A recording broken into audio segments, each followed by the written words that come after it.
drive the winding country road, grab a scoop at a la mode, and then we're there. An open field that's framed with trees. We pick a spot and shoot the breeze like buddies do, quoting songs by our favorite bands, telling jokes no one understands except us two. Showtime, welcome to our show of all things musicals, and today it's all about Dear Evan Hansen.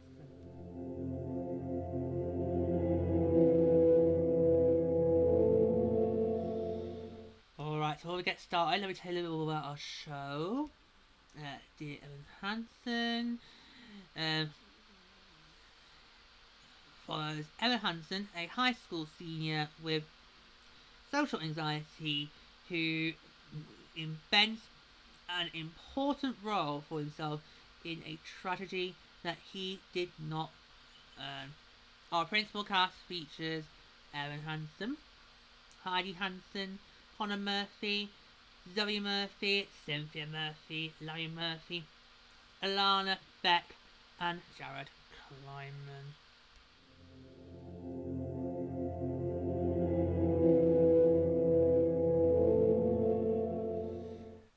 Okay, so now I'm going to talk to you about what I loved about the show. I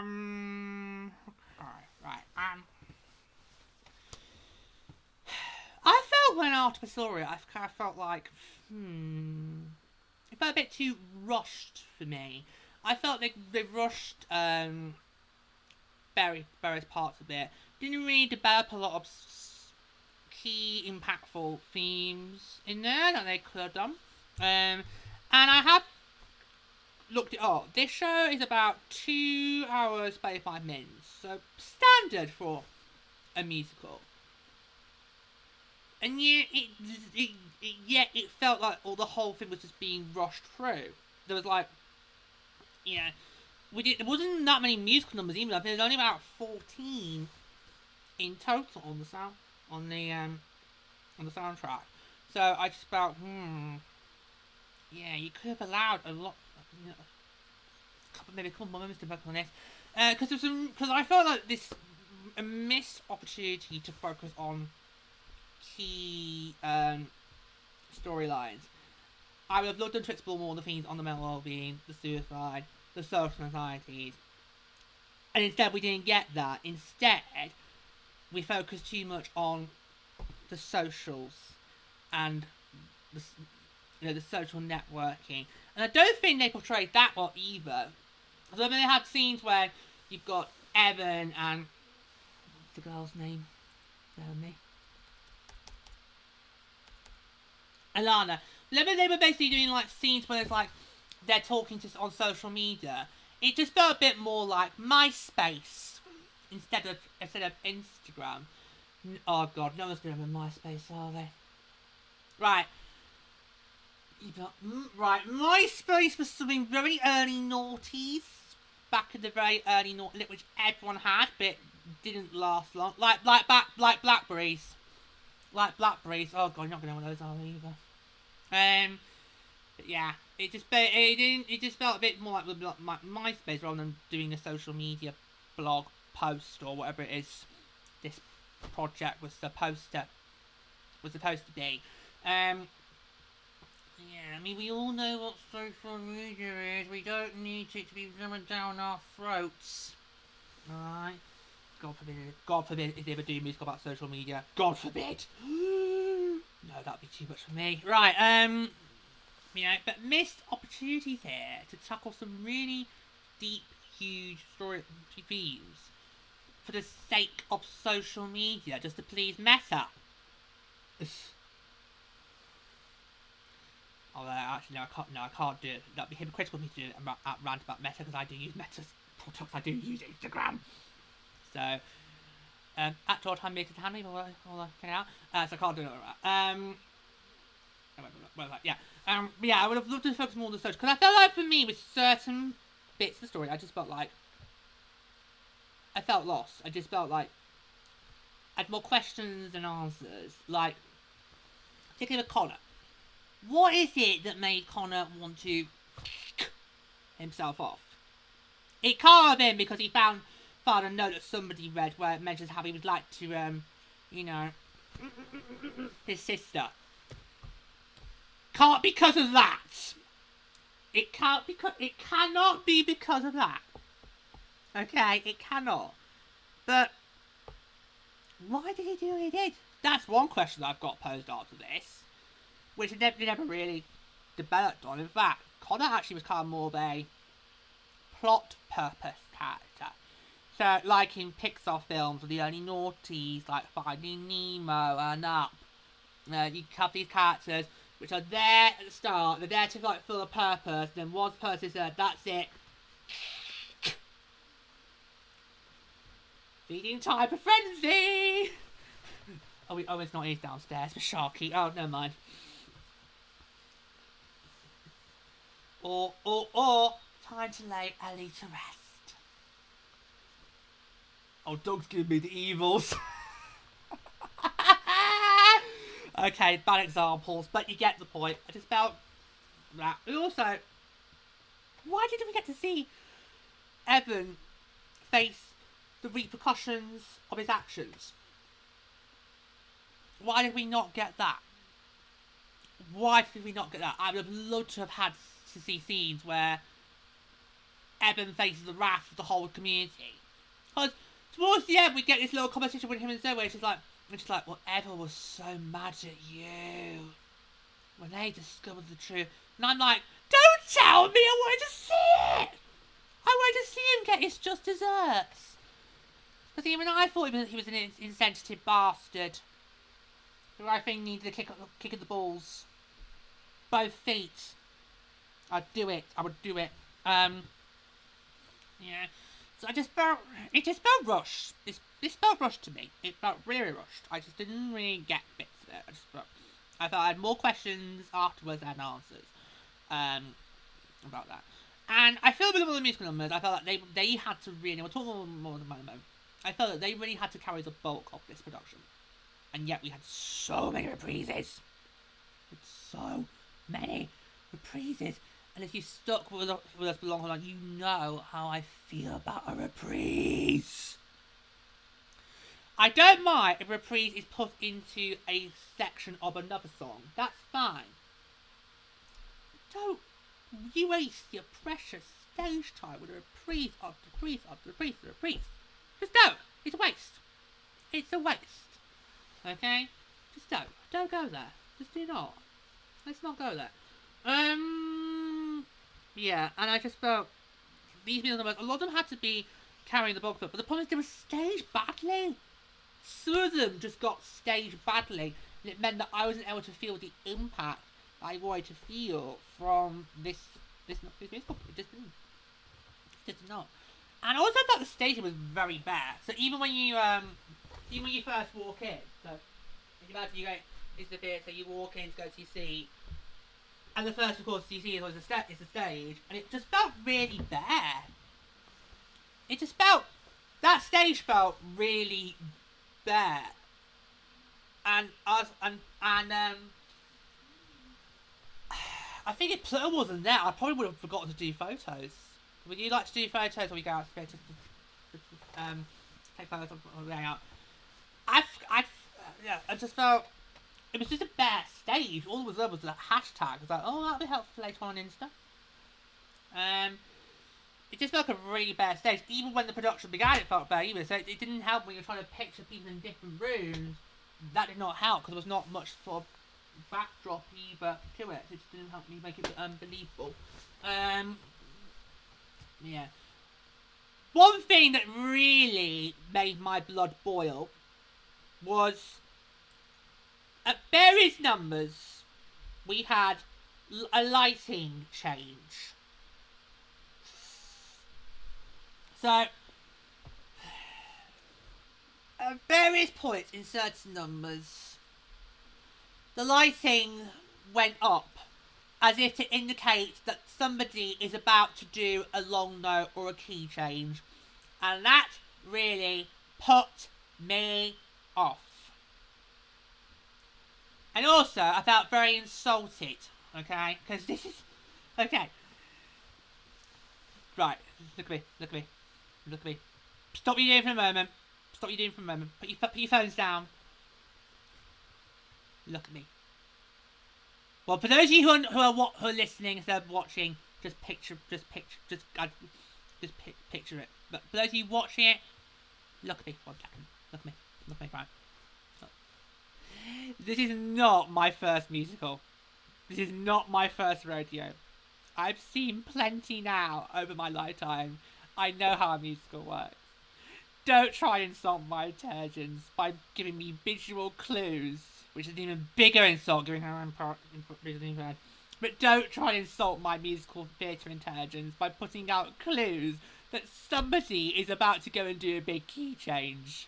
Alright? Just don't. Just don't. In fact, you knocked me out of the zone. Because every time that happened, I was like, oh, for God's sake. Instead of focusing on what's going on right now in the moment. So it was always just like you get jolted out of a dream. That's kind of what it felt every time they did that with lighting. It kind of felt like I'm being jolted out of a dream. That's what it felt. It's like, this is so irritating. It's like, I don't need to see that.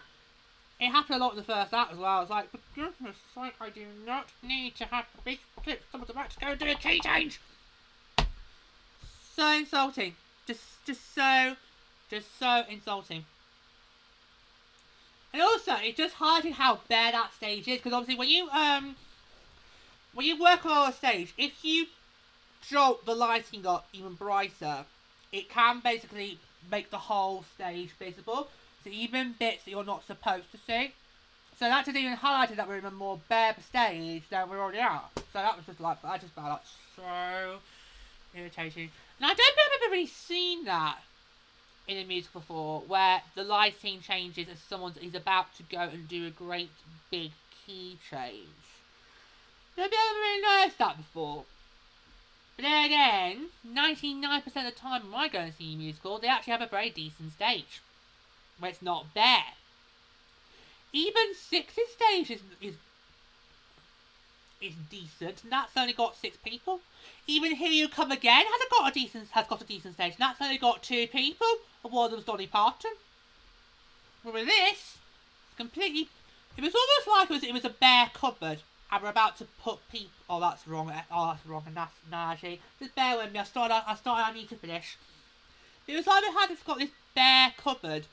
And it's like we're just putting, we're putting the toys away. So come on, Doug, you can come and do your hand. You can come and hand on the metaphor. No, Doug doesn't want to do it. As if you're about to put toys away, and then you see all the spare tissue. Oh, put that in the bin later as well. And that's tomorrow's outfit. Right, that could go back in the hanger. 1 second. Yeah. Anything else? Oh, headphones! Oh, do they need another clean? They always do. Especially my headphones. God. I get through more headphones than you guys probably have had cups of coffee. I know. And they're also a nightmare to clean as well. Even you give them one wipe, it does never clean properly. Actually, I might as well need to get some more spares in, Doc. There you go. Thank you for being a very good boy. That's just a little hot there. Sorry, because I noticed it was on the floor. There was thought, right, Dog, you'll come. First boy could find. But that's kind of, that hope explains the analogy. But that's kind of how I kind of felt it was. It was the stage. It was like this bare cupboard where, okay, just get anything off the floor. Right. Put it all in, and we'll sort it out on Sunday. Because what else is there to do on a Sunday? We've done church, right now, go and do the spring clean. Yeah. So yeah. So I don't know how to feel about this show. I really don't. I'm trying to think, if I were to go and see it again, would I feel completely differently? Oh, hang on. Would I even want to put myself through that again?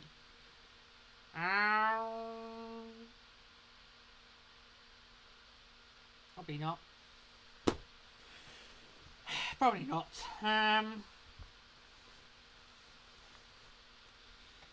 No, I don't think I would. No. Just, yeah. I think it just focused too much on the social media side and not a lot on some really important taboos that I think a musical could do with addressing really well. So, missed opportunities. Missed opportunities there. Just, yeah, yeah.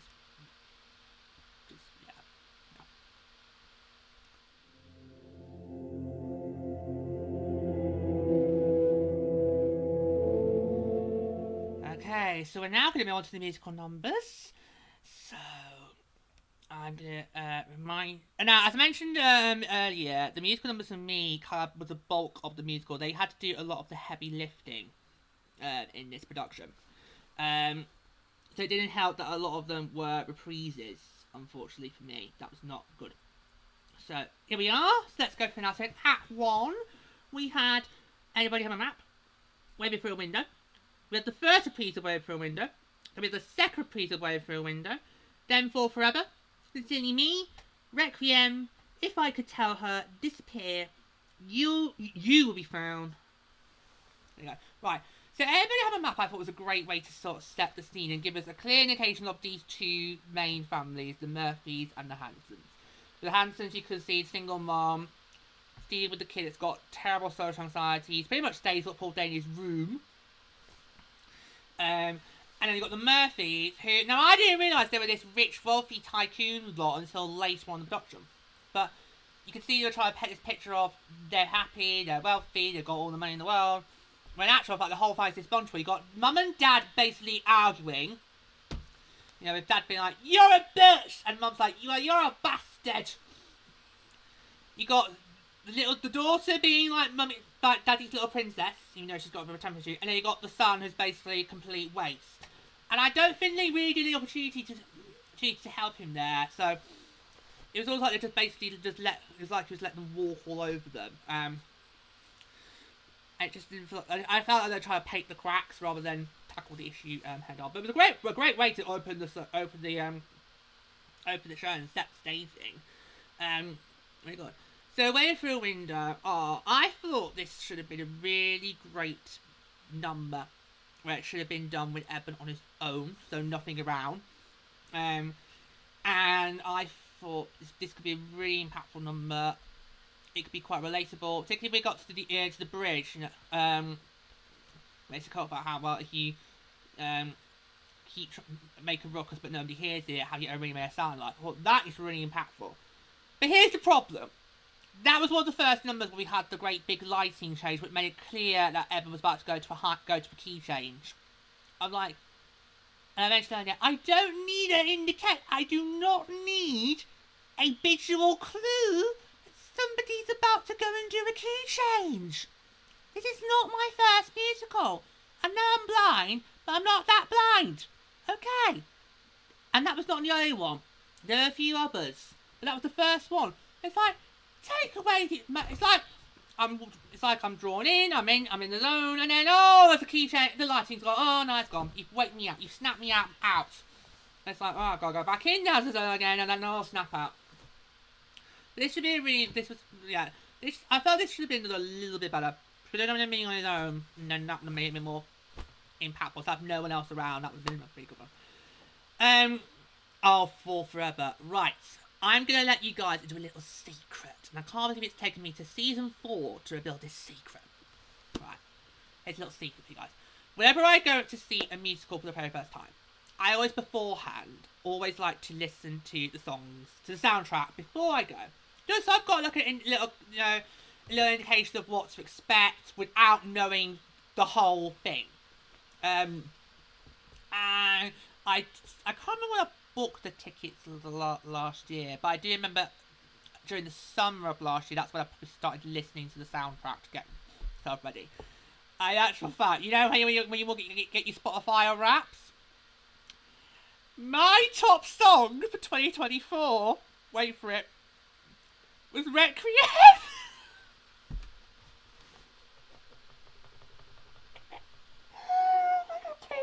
It's a complete shocked I did not see that coming. I did not see that. Now, I on Spotify listen to a lot of Broadway and West End albums. Okay, that's pretty much all that I listen to on Spotify in terms of music-wise. So I was not surprised a lot of my Spotify rap was a lot of musical. But I was very shocked that was my top song.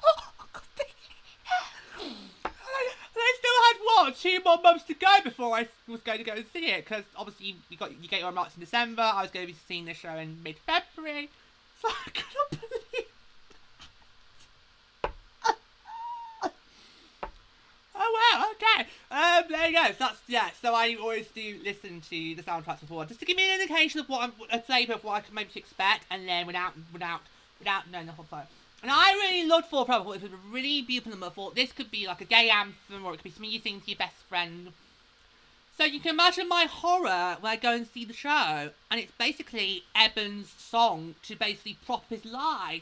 I'm like, oh no. I'm never going to hear that song the same way again. It's all a pack of lies. That's what it was. It's basically him trying to prop up the lie. It's like, oh god. And what's worse, you've got the family sitting there, and particularly Cynthia, lapping up every single bit of it. I'm like, no. Oh dear. Right, oh dear. Although it's still not gonna see me change my ways though, kids. It's too late now for that. But anyway. That's a word of warning next time I see a new musical. That's a word of warning. Okay. So, Sincerely Me. Right, this one I hated. I hate this number, so I'm going through it more quickly. This is basically where Jared got to be a complete jackass. And because they're basically trying to, put substance to their lie. Now, I have said it previous time, I don't like it when a musical's got the same melody over and over and over again. We need a little flavour on there, that's fine. But, did we really need all that? The quick steps, it's like, no, cut this, cut the crap, time out, come on. We're really going to reduce a dead man here to basically doing the jazz hands and the waving hands in the air, like, just don't care. I do not think so, come on. Can we have some taste, please? Can we have some taste, okay? But, oh, God, dreadful. That was horrible. Right, move on. Okay. Requiem. Right, I think, again, this is another number I thought, really, you should have. And I'm going to do some moving the image to try and emphasise my point, so I need to make sure my pathway is clear. Yeah, right. I felt this number could have been a little bit better. Because this is basically Requiem, is when the family basically get to just pour their grief out. And all 3 of them come in bit by bit. Harmony's done brilliantly, it's just the individual bits were all a bit wrong. Because Zoe takes the bulk of it, and I think she does a brilliant job of basically emphasising how she feels regardless of what's happened. But when it goes to the parents, this is where it then gets disjointed, because the parents coming on the second burst, they're in Connor's room. Cynthia's trying to get Larry to space, like, come on, you've got to eventually, come to terms with it. And he's like, no! So then Larry, he gets out, and I think it is Larry that starts the second burst. So Larry gets up to go to what was kind of the left side of the stage. And that was where I was sitting, although I was on the left-hand side of the auditorium. That's where I was sitting. He walks off to basically emphasise he's now going to a different room. But because he's standing there, I can't see any background going on, because this is a very bad stage. It didn't really emphasise the fact that he's now gone up to go and be in another room. And then of course it comes back to Cynthia, and I can think, no, she's there, but at the same time Larry's also there. And then over here, to the right, you've got Zoe. So it's like, well, where do you want my eye line to focus right now? Is it on Larry? Is it on Cynthia? Or is it on Zoe? You pick. It was all messed up. And again, it's a really beautiful emotional number. It's got quite a kick, but the staging mucked it up again. So another one mucked up by staging. So it's like, where do you want my... It just didn't make me believe. I was not believing they were all in different rooms. Wasn't believable. Was not believable. So yeah, unfortunately, that was a downer, unfortunately. It's supposed to be a powerful number. But again, didn't feel it because of staging. We really talk about staging today, kids. It really is very important. Staging is really important. Right, I'll go through the next 2 real quick because I don't remember much about them. They are, if I could tell her, well, this is basically Evan just needs to grow a pair of balls. You basically got the girl in the palm of your hands through lying. All you need to do is get to a dark room and go at it. She's going now. She's got the guards down. You've done the groundwork, so you may as well just commit to the dirty now. Just okay. So that's just like nah, I don't know that. Then disappear was a tricky one because was this basically the dead man trying to make people still remember him? This kind of felt like should be a Jiminy Cricket moment, but instead the spirit is basically saying no, carry on as if it's not gonna bother me. I'm dead. I'm in the next plane, whichever one it is. So you carry on.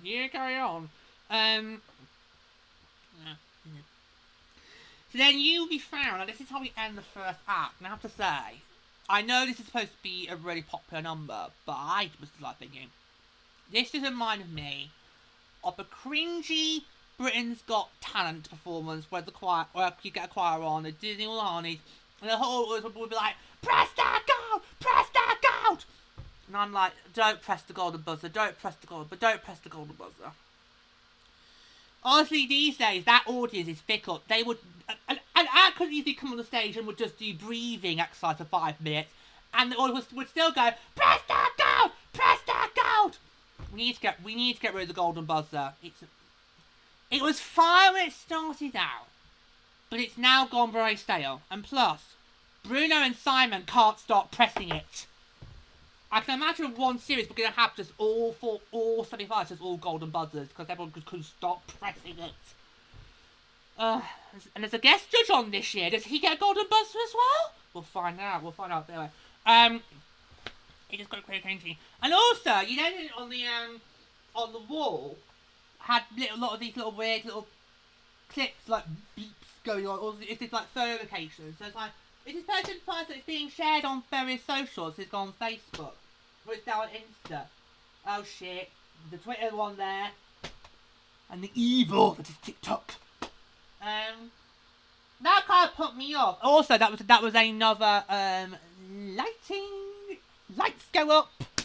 Oh god, if I see that one more time, I'm gonna go and find that light text and kill him. That way up. Yeah, not quite right. Right, so first for this first act, I'm gonna say Everybody on my Map, Way Before a Window. I'm gonna say Forever as well, and Requiem. That's gonna be 4. Right, second act, we've got Cecilia Reprise, To Break in a Glove, Only Us, Good for You, For Forever Reprise, You Will Be Found Reprise, Words Fail, So Big, So Small. Right, so To Break in a Glove. Now, this was Larry's number, so Larry gets to have a song. How come Larry gets a song and Cynthia doesn't? That's not on. Cynthia's basically made ensemble. That is not on. Okay, now for the Phillies baller fan in me, I should be happy there's a baseball song. Yeah.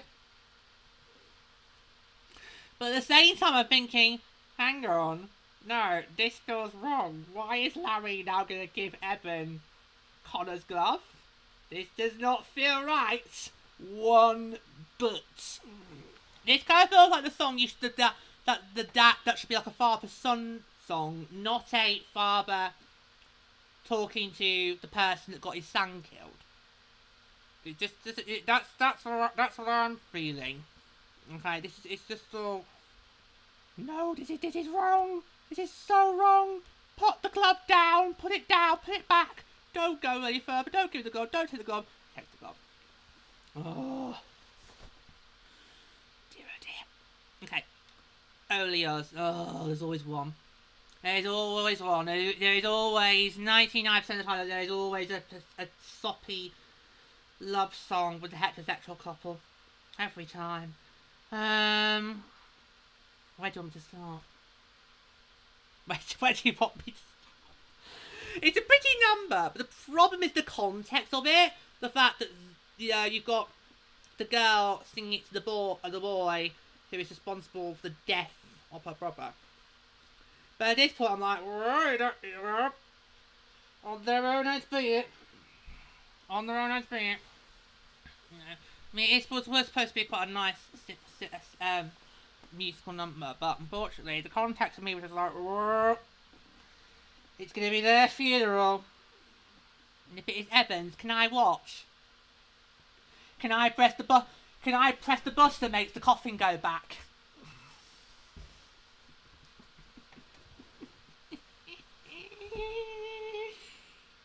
I'm getting really morbid today. I don't know what it is. I'm enjoying this too much. Okay, right. Oh god, I don't know what's wrong with me today. Right, moving on to Good For You. Okay, right, love this one.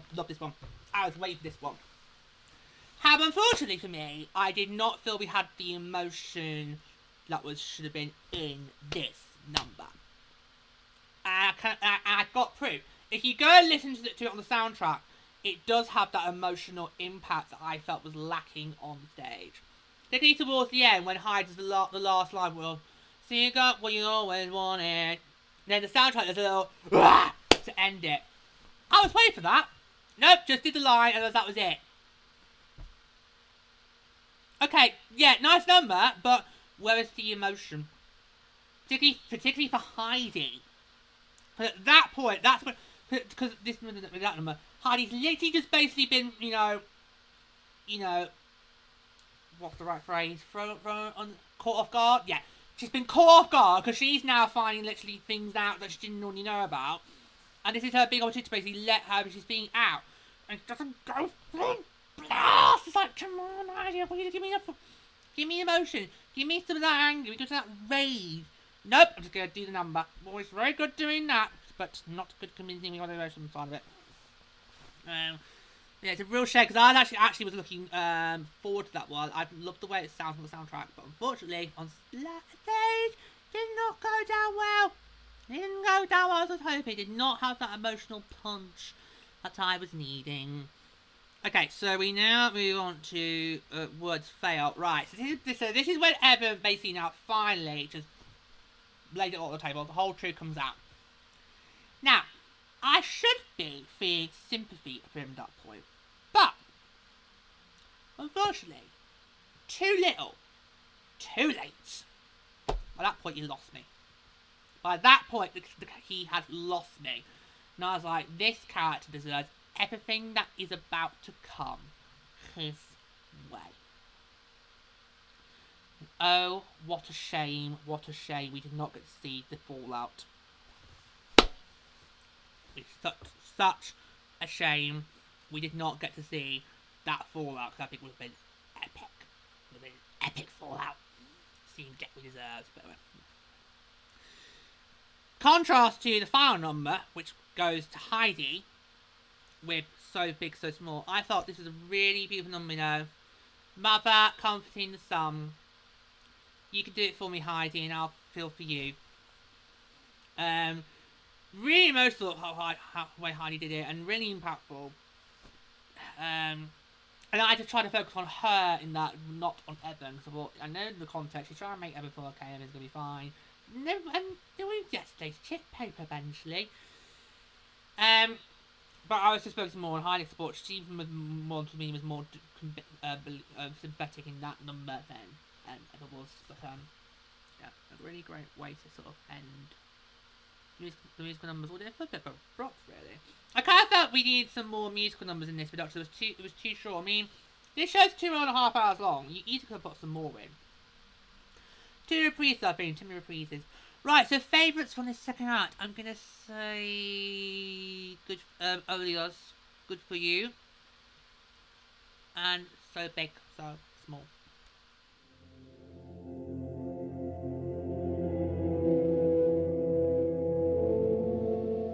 Okay, so now we're going to talk about the characters. So I'm just going to remind you of our principal cast. So bear me 2 seconds.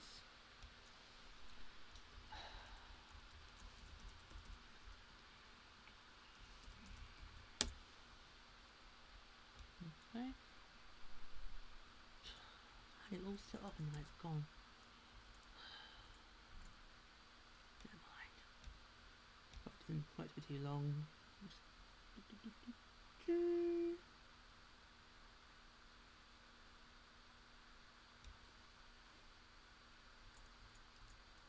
Okay, so our principal cast featured Evan Hansen, Heidi Hansen, Zoe Murphy, Cynthia Murphy, Larry Murphy, Connor Murphy, Jared Kleiman, and Alana Beck. Now, let's see. Who should we start with? Tell you what, let's start with Jared. Right. Oh my god, with Jared. Right. Honestly, I would let anybody pay me any amount to kick him in the balls. Because I just thought he was a complete jackass. Wow, just so immature, so inappropriate, so insensitive. And clearly he's got a very dirty, dirty mind. Or particularly with certain bits. That's just, oh, but honestly, it was just so unlikable. And, yeah, I just felt it was just so bad. So honestly, you could pay me any amount and I would kick him in the balls. And you can double your money for both feet. Yeah, that's how bad of a character I thought he was. He just was not likable at all. Just so immature, so inappropriate. You know, it's like, it's all like still this one great big game in a way. It's just like, it's just, but I found him completely inappropriate. Just so inappropriate. It just was not admit. And then also, you could maybe triple your money if you could get me to pull out the hair of Alana Beck. I mean, oh my god, what the hell was she? I mean, the first half, I couldn't work out what kind of character she was, especially with the girl saying, oh, me and Connor, we were, it's so sad no one remembers him, me and him, we were good acquaintances. And I'm like, what does that even mean? Do you mean acquaintances as if, oh, you were a class girl, or acquaintances as in,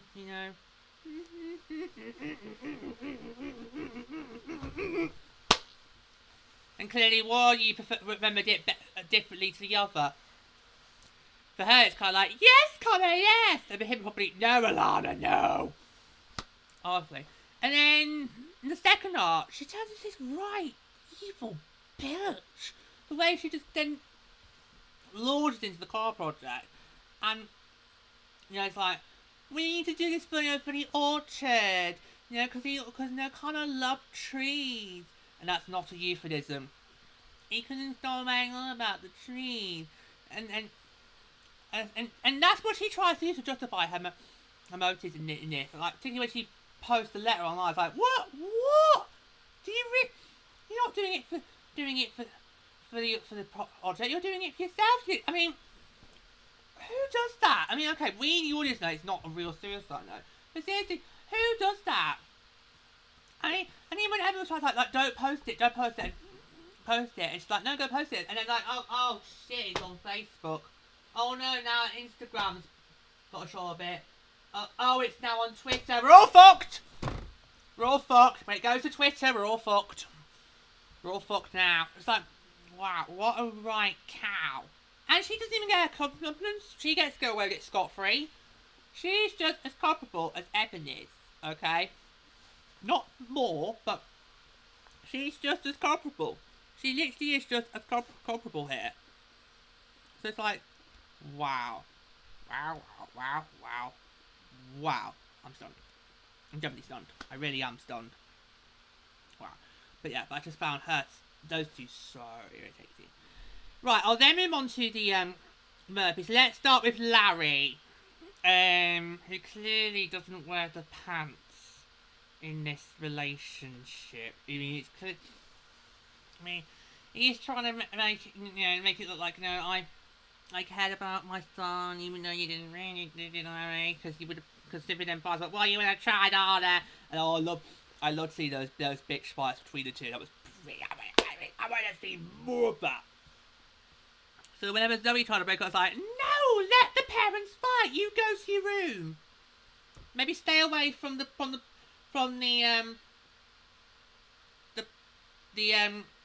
twit book, whatever it is. Stay away from that. But just go to your room. Let me and Daddy bitch fight. I actually love seeing the squabbling between Cynthia and Larry. I really loved those. I just loved seeing those moments. That they were, I thought, brilliant moments in the auction. But Larry I kind of purpose, but like a loner. I think of the three, he had the less development in this. It's a bit of a shame. It made it quite hard for me to try and gel and sympathise with him compared to the other two. Whereas if we take Cynthia, I just felt so sorry for her, because she literally lapped up every single bit of the lie. She lapped it up, and I'm just literally feeling for her because she's trying to cling on to this memory that she's got of her son, and yet I'm in my seat watching. No, Cynthia, it's all a pack of lies. He was never anything like that. Surely you can see through it, but it's almost like she's been consumed by her grief. She'll just believe her bits put in front of her. So I really felt for the most, because and she for me made me the most convinced of how she was feeling, and I felt the most sympathy for her. Being this loving, caring mother, and trying to paint everything as if it's all rosy, of course when it's not. Particularly when with the emails and so it's like, what do you mean it was never like this? And it's like, well, you can read these when you're ready. Cynthia puts it, it's like, that's brilliant. But of those three, Cynthia was the one that I kind of sympathised more with. I kind of thought she's the best work to make me feel for her. Whereas compare that to Zoe the daughter, I just didn't know what to make of her. Because, right, how is it that a person in jazz bands able to have so much anger issues? I thought jazz people were supposed to be happy all the time. Kind of, laid back, But she's clearly got some issues which don't get addressed. There are times where she's like sweet and loving, and there's other times where she's like, I'm like, okay, right, I don't know where to go here. I really don't know where to go with this. And of course, I didn't really feel sympathy for her more compared to what I did for Cynthia, and yet Zoe's getting the one who we get to see how it's impacted the most of. The parents just coming in and out. But I just thought, so it just, I didn't, with Zoe, it's quite hard, because I just feel like, on the one hand, I should be feeling sorry for her, but at the same time, try to make it really, really difficult, whereas, compared to her mother, she made it easy. Speaking of mothers, Heidi, I actually quite liked Heidi. Because Heidi got portrayed as this, single mother, trying to make ends meet, take every shit she can. I think she was trying to be a paralegal. Well, in that case, maybe don't go for the defence, Heidi. Maybe go for the prosecution. Because if she didn't know where her son was being all this time, how is she going to be able to try and do that for her defendants? Maybe, Heidi, you go for prosecution, not defence. Okay, so, but I really kind of sympathise with her. Quite like Heidi. I thought, and I actually felt more for Saya with her more than I did with Evan. Well, at that point, I'd lost it with Evan. By that point, I'd just lost it. I had enough with him. So I thought Heidi was a really good character, and I felt that they really made it clear how she is struggling just as much, but it's not made the fourth focus of it. So then we got the two boys. Now Connor. With Connor, it's tricky, because Connor's basically a plot character. He's basically there to serve a purpose in the plot. Now, once that's done, it's quite literally in his case. Now, clearly he was painted as a wrong drugs, off the rails, all that. But for what we saw in that opening number, it didn't look like his family were doing much to try and help him either. They were basically just painting over the cracks. He did have a lot of temper.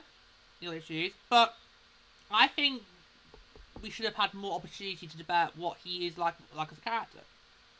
Because I didn't feel by the time we get to the... So I can't remember what's on audio as well, video. But by the time we got to the... So he can't see, he was only listening, I'm doing the action of bonking someone off. I'm forgetting to keep doing the sound effect. So by the time we got to him being... I don't think I really had enough information or understanding as to why he was gonna do it. I didn't. So that's my feeling of it. I just didn't feel like we had that enough information there. So it's quite hard to tell. And they did great to try and portray him as a spirit, but it just wasn't enough for me. And then finally we get to Evan.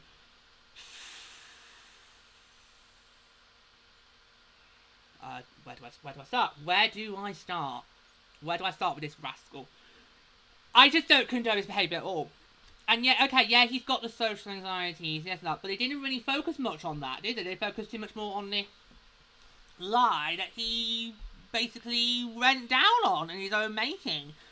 And all because he wanted to get a girl. You heteros are sick. You are sick creatures. You are sick creatures. Right, yeah. I mean, every single movie does, from the moment the lie starts, I'm just like, you know what? Somebody should just put a bullet in his head. I know that's quite morbid, but I'm thinking, if any character in the musical deserved to die right now on the stage in a great big pool of blood, it's him. Well, it's him and also Jared. But normally the gun's only got enough bullets for one hit, so let's go Evan. But yeah, I just thought not a single thing this character does makes me likeable. And the thing about we didn't get to see the reaction to when the truth came out also didn't help either, because that could have been an opportunity for me to try and maybe sympathise with him, but no. And in fact, when we got to the truth coming out, at that point I was gone. He'd lost me at that point, so I was like, no, there's no coming back now. No, it's dumb. It's all dumb. No chance of coming back now. I mean, I just feel like, no. So I just really did feel like he was a completely unlikable character, and the actions he did, can't condone it. Can't condone it. So I'm struggling to think of what to do for favourite character. Now, I don't think this is a musical where I can't choose one.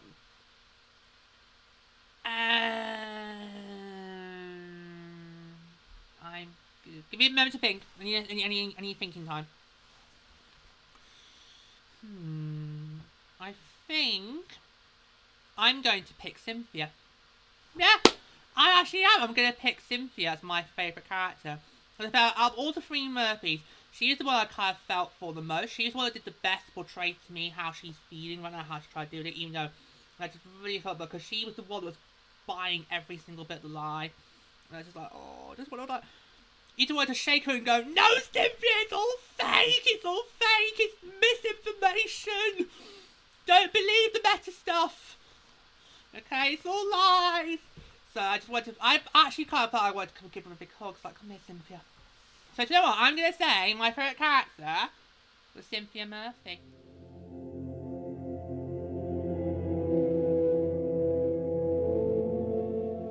Well, with that, we've got time for until next time. That's Showtime.